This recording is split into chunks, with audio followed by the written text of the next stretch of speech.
আমি রান্নার ভিডিও বানাই বলে দিদি আর জামাইবাবু বইমেলা থেকে বইটা কিনে আমাকে গিফট দিয়েছে।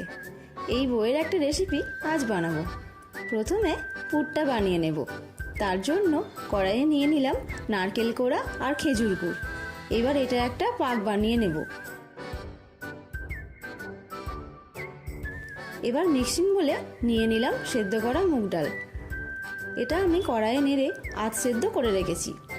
এবার দিয়ে দিলাম চাল গুঁড়ো, চিনি, দারচিনি গুঁড়ো, গোলমরিচ গুঁড়ো আর নুন।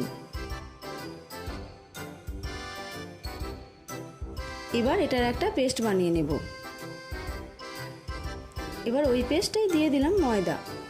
এবার অল্প জল দিয়ে ভালো করে মেখে একটা ডো বানিয়ে নিতে হবে।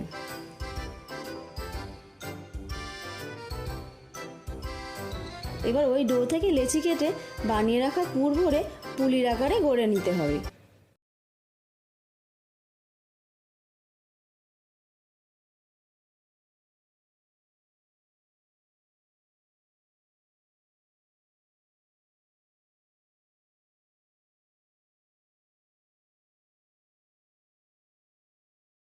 তারপর তেলে উল্টে পাল্টে ভেজে নামিয়ে নিয়ে পরিবেশন করলাম মুগ ডালের পিঠে।